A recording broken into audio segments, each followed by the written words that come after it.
ಇವಳು ನಿತ್ಯ ಕಲ್ಯಾಣಿ. ಇವಳಿಗೆ ಮದುವೆಯಾಗೋದೆ ಖಯಾಲಿ.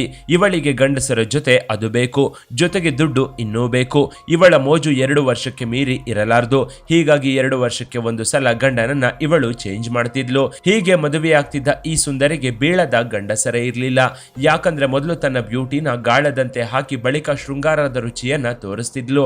ಇವಳ ಜೋಶ್ಗೆ ಎಂತ ಗಂಡಸರಾದ್ರೂ ಸೋಲ್ಲೇಬೇಕು, ಅಷ್ಟು ಗಾಢವಾದ ಕಾಮಿನಿಯಾಗಿದ್ಲು. ಪ್ರೀತಿಯಿಂದ ಗಂಡಸರನ್ನ ಸೋಲಿಸ್ತಿದ್ದ ಇವಳು ಸಿಕ್ಕವರನ್ನ ಮದುವೆಯಾಗ್ತಿದ್ಲು. ಆದ್ರೆ ಇವಳು 5ನೇ ಮದುವೆಗೆ ಬರೋ ಟೈಮ್ಗೆ ಇವಳ ಆಟ ಕ್ಲೈಮ್ಯಾಕ್ಸ್ಗೆ ಬಂದಿತ್ತು. ಇವಳ ಹೆಸರು ಲಕ್ಷ್ಮಿ. ವಯಸ್ಸು 29 ವರ್ಷ. ಅಫಿಷಿಯಲ್ ಆಗಿ ಇವಳು 5 ಜನರನ್ನ ಮದುವೆಯಾಗಿದ್ಲು. ಲವರ್ಸ್ 10 ಜನ. ಇನ್ನು ಆಗಾಗ ಇರ್ಲಿ ಅಂತ ಇಟ್ಕೊಂಡವರ ನಂಬರ್ ನಮಗೂ ಸಹ ಗೊತ್ತಾಗ್ಲಿಲ್ಲ. ತಮಿಳುನಾಡಿನ ಮೈಲಾಡುದುರೈ ಜಿಲ್ಲೆಯ ಸೀಗಾರ್ಲಿ ಬಳಿಯ ಕೋಡಿಯಪಾಳ್ಯದಲ್ಲಿ ಇವಳು ವಾಸವಾಗಿದ್ಲು. ಲಕ್ಷ್ಮಿ 10ನೇ ಕ್ಲಾಸ್ ವರ್ಗೂ ಓದ್ಕೊಂಡಿದ್ಲು. ಚಿಕ್ಕ ವಯಸ್ಸಲ್ಲಿ ಇವಳು ಆಡ್ತಿದ್ದ ಚಂಗ್ಲು ಆಟಗಳನ್ನು ನೋಡಿದ್ದ ಇವಳ ಅಪ್ಪ ಅಮ್ಮ ಇವಳಿಗೆ ಮದುವೆ ಮಾಡಿದ್ರು. ಪಕ್ಕದ ಗ್ರಾಮದ ಸಿಲಂಬರಸನ್ ಎಂಬ ವ್ಯಕ್ತಿಯ ಜೊತೆ ಇವಳಿಗೆ ಮದುವೆಯಾಗಿತ್ತು. 5 ವರ್ಷದವರೆಗೂ ಲಕ್ಷ್ಮಿ ಗಂಡನ ಜೊತೆ ಹಾಯಾಗಿ ಸಂಸಾರ ಮಾಡಿದ್ಲು. ಇದಕ್ಕೆ ಸಾಕ್ಷಿಯಾಗಿ 2 ಮಕ್ಕಳು ಕೂಡ ಹುಟ್ಟಿದ್ವು. ದುರಾದೃಷ್ಟವಶಾತ್ ಅನಾರೋಗ್ಯದಿಂದ ಇವಳ ಗಂಡ ಸಿಲಂಬರಸನ್ ಮೃತಪಟ್ಟಿದ್ದ. ಇದರಿಂದ ಜೀವನ ನಡೆಸೋದೆ ಇವಳಿಗೆ ಕಷ್ಟವಾಗಿತ್ತು. ಹೇಳಿ ಕೇಳಿ ಚಿಕ್ಕ ವಯಸ್ಸು. ಆಗ್ಲೇ ಲಕ್ಷ್ಮಿ ತನ್ನಿಬ್ಬರು ಮಕ್ಕಳನ್ನ ಬಿಟ್ಟು ಮನೆಯಿಂದ ಪರಾರಿಯಾಗಿದ್ಲು. ಹೀಗೆ ಪರಾರಿಯಾದವಳು 2017ರಲ್ಲಿ ಪೇಂಟಿಂಗ್ ಕೆಲಸ ಮಾಡ್ತಾ ಮೀರಾ ಅಂತ ಹೆಸರನ್ನ ಬದಲಿಸಿಕೊಂಡು ಫೇಮಸ್ ಆಗಿದ್ಲು. ಆಗ್ಲೇ ನೆಪೋಲಿಯನ್ ಅನ್ನೋ ಪೇಂಟರ್ಗೆ ಲಕ್ಷ್ಮಿ ತನ್ನ ಸೌಂದರ್ಯವನ್ನ ತೋರಿಸಿ ಇವನನ್ನ ಬುಟ್ಟಿಗೆ ಹಾಕೊಂಡಿದ್ಲು. ಬಳಿಕ ನೆಪೋಲಿಯನ್ಗೆ ಕಾಮದ ರುಚಿ ತೋರಿಸಿ ಅವನನ್ನ ಹುಚ್ಚನನ್ನಾಗಿಸಿದ್ಲು. ಹೀಗೆ ನೆಪೋಲಿಯನ್ ಇವಳ ಕಾಮಕ್ಕೆ ಹುಚ್ಚನಾಗ್ತಿದ್ದಂತೆ ಇಬ್ರು ಮದುವೆಯಾಗಿದ್ರು. ಹೀಗೆ ಮದುವೆಯಾಗಿ 2 ವರ್ಷ ಹಾಯಾಗಿದ್ರು. ಬಳಿಕ ಖ್ಯಾತೆ ತೆಗೆದ ಲಕ್ಷ್ಮಿ ಸುಖ ಸುಮ್ಮನೆ ಗಂಡನ ಮೇಲೆ ಗಲಾಟೆ ಮಾಡ್ತಿದ್ಲು. ಯಾಕಂದ್ರೆ ನೆಪೋಲಿಯನ್ ಮೇಲೆ ಇದ್ದ ಇಂಟ್ರೆಸ್ಟ್ 2 ವರ್ಷಕ್ಕೆಲ್ಲ ಲಕ್ಷ್ಮಿಗೆ ತೀರಿ ಹೋಗಿತ್ತು. ಮಿಡ್ಲ್ ಕ್ಲಾಸ್ ಜೀವನ ಅವಳಿಗೆ ಬೋರ್ ಅನ್ಸಿತ್ತು. ಆಗ್ಲೇ ನೆಪೋಲಿಯನ್ಗೆ ಕೈಕೊಟ್ಟು ಲಕ್ಷ್ಮಿ ಪರಾರಿಯಾಗಿದ್ಲು. ನೆಪೋಲಿಯನ್ಗೆ ಕೈಕೊಟ್ಟ ಲಕ್ಷ್ಮಿ ಅಲ್ಲಿಂದ ಚಿದಂಬರಂಗೆ ಗುಡಾರವನ್ನ ಬದಲಿಸಿದ್ಲು. ಇವಳು ವಾಸ ಮಾಡ್ತಿದ್ದ ರೂಮ್ ಪಕ್ಕದಲ್ಲೇ ಇದ್ದ ಒಬ್ಬ ಸಾಫ್ಟ್ವೇರ್ ಇಂಜಿನಿಯರ್ ಮೇಲೆ ಇವಳು ಕಣ್ಣು ಹಾಕಿದ್ಲು. ಅವನ ಹೆಸರು ರಾಜ. ಲಕ್ಷ್ಮಿ ಇದ್ದ ರೂಮ್ ಹತ್ರನೇ ತರಕಾರಿ ತಗೊಳ್ಳೋಕೆ ಅಂತ ಬರ್ತಿದ್ದ. ಹೀಗೆ ಬಂದಾಗ್ಲೆಲ್ಲ ಇವನನ್ನ ನೋಡಿ ಲಕ್ಷ್ಮಿ ಸ್ಮೈಲ್ ಮಾಡ್ತಿದ್ಲು.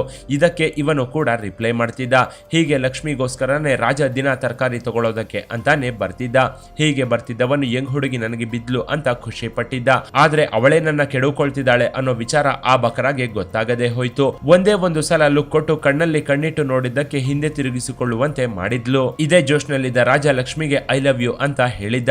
ಆಗ ಲಕ್ಷ್ಮಿ ನಾನು MBBS ಸ್ಟೂಡೆಂಟು, ಮೆಡಿಸಿನ್ ಓದ್ತಿದ್ದೀನಿ ಅಂತ ಕತೆ ಕಟ್ಟಿದ್ಲು. ಇದನ್ನ ರಾಜ ಅದ್ ಹೇಗೆ ನಂಬಿದ್ನೋ ಅವನಿಗೆ ಗೊತ್ತಾಗ್ಬೇಕು.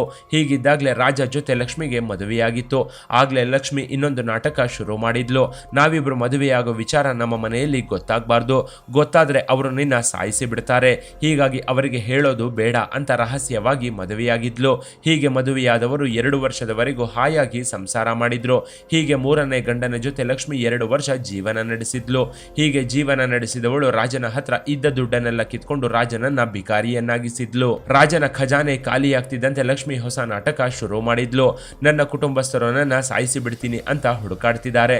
ನಿನ್ನ ಜೊತೆ ನಾನು ಸಂಸಾರ ಮಾಡೋದಿಲ್ಲ, ನನಗೋಸ್ಕರ ನೀನು ಹುಡುಕ್ಬೇಡ.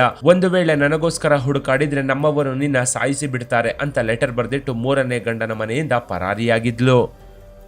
ಹೀಗೆ IT ಗಂಡನಿಂದ ಪರಾರಿಯಾದ ಲಕ್ಷ್ಮಿ ಕರೂರ್ಗೆ ಬಂದು ನೆಲೆಸಿದ್ಲು. ಹೀಗೆ ಬಂದವಳು ದುಬೈನಲ್ಲಿ ಕೆಲಸ ಮಾಡ್ತಿದ್ದ ವ್ಯಕ್ತಿಯೊಬ್ಬನಿಗೆ ಗಾಳ ಹಾಕಿದ್ಲು. ಮೊದಲು ಲಕ್ಷ್ಮಿ ಕೊಡ್ತಿದ್ದ ಲುಕ್ಗೆ ದುಬೈ ಗಂಡು ಸಹ ಬೋಲ್ಡ್ ಆಗಿದ್ದ. ಬಳಿಕ ಇಬ್ಬರ ಕಣ್ಣೋಟಗಳು ಒಂದಾಗಿದ್ವು. ಇದಾದ ಮೇಲೆ ಲವ್ವಂತ ಇಬ್ರು 6 ತಿಂಗಳವರೆಗೂ ಓಡಾಡಿದ್ರು. ಸಿನಿಮಾ ಶಾಪಿಂಗ್ ಅಂತೆಲ್ಲ ದುಬೈ ಲವರ್ ಇವಳಿಗೆ ಬೇಕಾಬಿಟ್ಟಿ ಖರ್ಚು ಮಾಡಿದ್ದ. ಇದೇ ಟೈಮಲ್ಲಿ ನಾನು ಅನಾಥೆ ಅಂತ ಹೇಳಿ ಅವನನ್ನ ಮದುವೆಯಾಗಿದ್ಲು. ಇದಾದ 8 ತಿಂಗಳವರೆಗೂ ಇಬ್ರು ಸಂಸಾರ ಮಾಡಿದ್ರು. ಆಗ್ಲೇ ಲಕ್ಷ್ಮಿಯ 4ನೇ ಗಂಡ ದುಬೈಗೆ ಕೆಲಸಕ್ಕೆ ಅಂತ ಹೊರಟು ಹೋಗಿದ್ದ.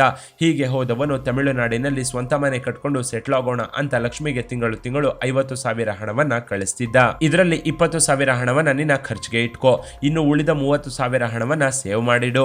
ಇಂಡಿಯಾಗೆ ಬಂದ್ಮೇಲೆ ಇಬ್ರು ಹೊಸ ಮನೆ ತಗೊಂಡು ಲೈಫ್ ನ ಸೆಟ್ಲ್ ಮಾಡ್ಕೊಳ್ಳೋಣ ಅಂತ ಆತ ಹೇಳಿದ್ದ. ಆದ್ರೆ ದುಬೈನ ಗಂಡ ಕಳಿಸ್ತಿದ್ದ 50,000 ಹಣವನ್ನ ಲಕ್ಷ್ಮಿ ಎಂಜಾಯ್ ಮಾಡ್ತಾ ಚಿಂದಿ ಉಡಾಯಿಸಿ ಬಿಡ್ತಿದ್ಲು.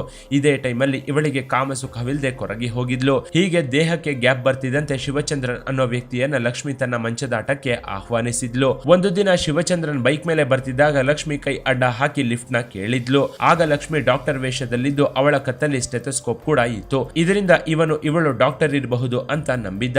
ಅವಳನ್ನ ಬೈಕ್ ಮೇಲೆ ಕೂರಿಸಿಕೊಂಡು ರೈಡ್ ನ ಶುರು ಮಾಡಿದ್ದ. ಇತ್ತ ಲಕ್ಷ್ಮಿ ಶಿವಚಂದ್ರನ್ ಜೊತೆ ಮಾತು ಬೆರೆಸಿದ್ಲು. ಹೀಗೆ ಇಬ್ರು ಬೈಕ್ ನಿಂದ ಇಳಿಯೋ ಟೈಮ್ಗೆ ಕಾಫಿ ಶಾಪ್ ಅಲ್ಲಿ ಇಬ್ರು ಒಂದಾಗಿದ್ರು. ಇದಾದ ನಂತರ ಲಕ್ಷ್ಮಿ ನಂಬರ್ ನ ತಗೊಂಡ ಶಿವಚಂದ್ರನ್ ಗುಡ್ ಮಾರ್ನಿಂಗ್ ನಿಂದ ಹಿಡಿದು ಗುಡ್ ನೈಟ್ ವರೆಗೂ ದಿನನಿತ್ಯ ಮೆಸೇಜ್ ಗಳನ್ನ ಮಾಡ್ತಿದ್ದ. ಅಲ್ಲದೆ ಅವಳು ಡಾಕ್ಟರ್ ಆಗಿದ್ದ ಕಾರಣ ಇನ್ನಷ್ಟು ಖುಷಿ ಪಟ್ಟಿದ್ದ. ಯಾಕಂದ್ರೆ ಡಾಕ್ಟರ್ ಹೆಂಡತಿ ನನಗೆ ಹೆಂಡತಿಯಾಗಿ ಬರ್ತಾಳೆ ಅಂದ್ರೆ ನನ್ನ ಜೀವನ ಸೆಟ್ಲ್ ಆಗುತ್ತೆ, ಆಗ ದುಡ್ಡಿಗೆ ದುಡ್ಡು ಸುಖಕ್ಕೆ ಸುಖ ಅಂತ ಶಿವಚಂದ್ರನ್ ಆಸೆ ಪಟ್ಟಿದ್ದ. ಹೀಗೆ 6 ತಿಂಗಳವರೆಗೂ ಇವರಿಬ್ಬರ ಲವ್ ಸ್ಟೋರಿ ಮುಂದುವರೆದಿತ್ತು. ಆಗ್ಲೇ ಶಿವಚಂದ್ರನ್ ಲಕ್ಷ್ಮಿ ಮುಂದೆ ತನ್ನ ಮದುವೆ ಪ್ರಪೋಸಲ್ ನ ಮುಂದಿಟ್ಟಿದ್ದ. ಇದಕ್ಕೆ ಲಕ್ಷ್ಮಿ ಕೂಡ ಸರಿ ಅಂದಿದ್ಲು. ಆಗ ಲಕ್ಷ್ಮಿ ನಾನು MBBS ನ ಪೂರ್ತಿ ಮಾಡಿ ಡಾಕ್ಟರ್ ಆಗಿ ಕೆಲಸ ಮಾಡ್ತಿದ್ದೀನಿ ಅಂತ ಹೇಳಿ ಶಿವಚಂದ್ರನ್ ನಂಬಿಸಿದ್ಲು. ಅಲ್ಲದೆ ದುಬೈನ 4ನೇ ಗಂಡ ಕಳಿಸ್ತಿದ್ದ 50,000 ಹಣವನ್ನ ಸ್ಯಾಲರಿ ಅಂತ ತೋರಿಸಿದ್ಲು. ಇದನ್ನ ಶಿವಚಂದ್ರನ್ ನಿಜ ಅಂತಾನೆ ನಂಬಿದ್ದ. ಇವನ ಹತ್ರನೂ ನನಗೆ ಬಂಧು ಬಳಗ ಯಾರೂ ಇಲ್ಲ ಅಂತಾನೆ ಹೇಳಿ 5ನೇ ಮದುವೆಯಾಗಿದ್ಲು. ಹೀಗೆ ಮದುವೆಯನ್ನ ಗ್ರ್ಯಾಂಡ್ ಆಗಿ ಆಗಿದ್ರು. ಇದೇ ಮದುವೆಯಿಂದ ಲಕ್ಷ್ಮಿಯ ಕಾಸು ಕಂ ಕಾಮದ ಕತೆಗೆ ಕೊನೆ ಮೊಳೆ ಬಿದ್ದಿತ್ತು. ಶಿವಚಂದ್ರನ್ ಸಕಲ ಕಲಾ ವಲ್ಲಭನಾಗಿದ್ದ. ಲಕ್ಷ್ಮಿ ತನ್ನ ಹೆಸರನ್ನ ಬದಲಿಸಿಕೊಂಡಿದ್ಲು. ಇದನ್ನ ಇವನು ನಿಜ ಅಂತಾನೆ ನಂಬಿದ್ದ. ಮದುವೆಗೆ ಅಂತ ಶಿವಚಂದ್ರನ್ ವೆರೈಟಿಯಾಗಿ ವೆಡ್ಡಿಂಗ್ ಕಾರ್ಡ್ ನ ಪ್ರಿಂಟ್ ಮಾಡಿಸಿದ್ದ.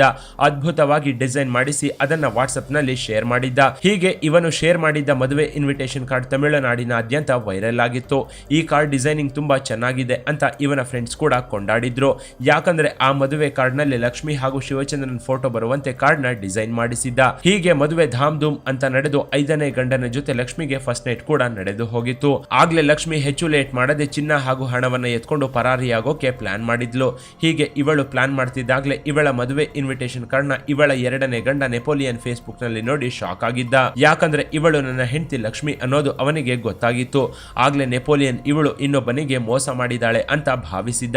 ಶಿವಚಂದ್ರನ್ ಡಿಸೈನ್ ಮಾಡಿಸಿದ್ದ ಮದುವೆ ಕಾರ್ಡ್ ನ ಮೇಲೆ ಅವನ ನಂಬರ್ ಕೂಡ ಇತ್ತು. ಯಾರಿಗಾದ್ರೂ ಅಡ್ರೆಸ್ ಗೊತ್ತಾಗದೆ ಹೋದ್ರೆ ಕಾಲ್ ಮಾಡ್ತಾರೆ ಅನ್ನೋ ಕಾರಣಕ್ಕೆ ಶಿವಚಂದ್ರನ್ ವೆಡ್ಡಿಂಗ್ ಕಾರ್ಡ್ ಮೇಲೆ ನಂಬರ್ನ ಕೂಡ ಪ್ರಿಂಟ್ ಮಾಡಿಸಿದ್ದ. ಗುರು, ನಿನ್ನ ಹೆಂಡತಿ ಡಾಕ್ಟರ್ ಅಲ್ಲ, ನನ್ನ ಜೊತೆ ಪೇಂಟಿಂಗ್ ಕೆಲಸ ಮಾಡೋಕೆ ಬರ್ತಿದ್ಲು. ಇದಾದ ಮೇಲೆ ನಾವಿಬ್ರು ಮದುವೆಯಾದ್ವಿ. ಅವಳು ನನ್ನ ಮಾಜಿ ಹೆಂಡತಿ. ನನ್ನ ಜೊತೆ ಗಲಾಟೆ ಮಾಡ್ಕೊಂಡು ಮನೆ ಬಿಟ್ಟು ಹೊರಟು ಹೋದ್ಲು. ಅಲ್ಲದೆ ಅವಳಿಗೆ ತುಂಬಾ ಜನರ ಜೊತೆ ಅಫೇರ್ ಕೂಡ ಇದೆ. ಅವಳನ್ನ ನಂಬೇಡ ಅಂತ ನೆಪೋಲಿಯನ್ ಹೇಳಿದ್ದ. ಜೊತೆಗೆ ನೆಪೋಲಿಯನ್ ಹಾಗೂ ಲಕ್ಷ್ಮಿ ತೆಗೆಸಿಕೊಂಡಿದ್ದ ಮದುವೆ ಫೋಟೋಗಳನ್ನು ಸಹ ಕಳಿಸಿದ್ದ. ಹೀಗೆ ಫೋಟೋಗಳನ್ನ ನೋಡ್ತಿದ್ದಂತೆ ಶಿವಚಂದ್ರನಿಗೆ ನಾನು ಮೋಸ ಹೋಗಿದ್ದೀನಿ ಅನ್ನೋ ವಿಚಾರ ಅರ್ಥವಾಗಿತ್ತು. ಇದೇ ಟೈಮಲ್ಲಿ ತನ್ನ 5ನೇ ಗಂಡನ ವರ್ತನೆಯಲ್ಲಿ ಬದಲಾವಣೆ ಕಾಣ್ತಿದ್ದಂತೆ ಲಕ್ಷ್ಮಿ ಪರಾರಿಯಾಗೋದಕ್ಕೆ ಮುಂದಾಗಿದ್ಲು. ನನ್ನ ಸ್ನೇಹಿತರನ್ನ ಭೇಟಿಯಾಗಿ ಬರ್ತೀನಿ ಅಂತ ಹೇಳಿ ಲಕ್ಷ್ಮಿ ಗಂಟು ಮೂಟೆ ಕಟ್ಟಿದ್ಲು. ಆಗ್ಲೇ ಶಿವಚಂದ್ರನ್ ಇವಳು ಪರಾರಿ ಆಗಬಹುದು ಅಂತ ಊಹಿಸಿ ಎಲ್ಲಿಗೆ ಅಂತ ಕೇಳಿದ್ದ. ಆಗ ಲಕ್ಷ್ಮಿ ರಾಜೀವ್ ನಗರದಲ್ಲಿ ನನ್ನ ಫ್ರೆಂಡ್ ಒಬ್ಳು ಇದ್ದಾಳೆ, ಅವಳಿಗೆ ಏನೋ ಆರೋಗ್ಯ ಸಮಸ್ಯೆ ಇದೆ ಅಂತ ಕತೆ ಕಟ್ಟಿದ್ಲು. ಆಗ್ಲೇ ಶಿವಚಂದ್ರನ್ ನಾನು ಅದೇ ದಾರಿಯಲ್ಲಿ ಹೋಗ್ತಿದ್ದೀನಿ, ನಿನ್ನ ಅಲ್ಲಿವರೆಗೂ ಬಿಟ್ಟು ಹೋಗ್ತೀನಿ ಬಾ ಅಂತ ಹೆಂಡತಿಯನ್ನ ಕಾರಲ್ಲಿ ಕೂರಿಸಿಕೊಂಡಿದ್ದ. ಹೀಗೆ ಲಕ್ಷ್ಮಿಯನ್ನ ಕಾರಲ್ಲಿ ಕೂರಿಸಿಕೊಂಡವನು ಸೀದಾ ಮಹಿಳಾ ಪೊಲೀಸ್ ಸ್ಟೇಷನ್ಗೆ ಲಕ್ಷ್ಮಿಯನ್ನ ಕರ್ಕೊಂಡು ಬಂದಿದ್ದ. ಸ್ಟೇಷನ್ ಮುಖ ನೋಡ್ತಿದ್ದಂತೆ ಲಕ್ಷ್ಮಿ ನನ್ನ ಇಲ್ಲಿಗೆ ಯಾಕೆ ಕರ್ಕೊಂಡು ಬಂದೆ ಅಂತ ಕೂಗಾಡಿದ್ಲು. ಆಗ್ಲೇ ಶಿವಚಂದ್ರನ್ ಇಲ್ಲಿ ನಮ್ಮ ಬಂಧುಗಳಿದ್ದಾರೆ, ಅವರು ನಮ್ಮ ಮದುವೆಗೆ ಬರೋದಕ್ಕೆ ಆಗ್ಲಿಲ್ಲ, ಅವರನ್ನ ನಿನಗೆ ಪರಿಚಯ ಮಾಡಿಸ್ತೀನಿ ಬಾ ಅಂತ ಒಳಗೆ ಕರ್ಕೊಂಡು ಬಂದಿದ್ದ. ಲಕ್ಷ್ಮಿ ಭಯದಲ್ಲೇ ಶಿವಚಂದ್ರನ್ ಜೊತೆ ಸ್ಟೇಷನ್ ಒಳಗೆ ಬಂದಿದ್ಲು. ಹೀಗೆ ಲಕ್ಷ್ಮಿ ಸ್ಟೇಷನ್ ಒಳಗೆ ಕಾಲಿಡ್ತಿದ್ದಂತೆ ಶಿವಚಂದ್ರನ್ ಇವಳ ಕಪಾಳ ಕಿತ್ತೋಗುವಂತೆ ಬಾರಿಸಿದ್ದ. ಏನ್ ನಡೀತಿದೆ ಅಂತ ಗೊತ್ತಾಗದೆ ಎಲ್ರು 1 ಸೆಕೆಂಡ್ ಶಾಕ್ ಆಗಿದ್ರು. ಪೊಲೀಸರು ನಮ್ಮ ಮುಂದೆನೆ ಹೊಡಿತೀಯ ಅಂತ ಶಿವಚಂದ್ರನ್ ಮೇಲೆ ಗರಂ ಆಗಿದ್ರು. ಆಗ್ಲೇ ಶಿವಚಂದ್ರನ್ ನಾನು ಹೇಳೋದು ಕೇಳಿದ್ರೆ ನೀವು ಕೂಡ ಇವಳು ಸೀರೆ ಬಿಚ್ಚಿ ಹೋಗುವಂತೆ ಹೊಡಿತೀರಾ ಅಂತ ಪೊಲೀಸರಿಗೆ ಹೇಳಿದ್ದ. ಇವಳೊಬ್ಳು 420, ಸಿಕ್ಕವರನ್ನ ಮದುವೆಯಾಗೋದೆ ಇವಳ ಕೆಲಸ. ನಾನು ಡಾಕ್ಟರ್ ಅಂತ ಹೇಳಿ ನನ್ನನ್ನ ಯಾಮಾರಿಸಿದ್ಲು.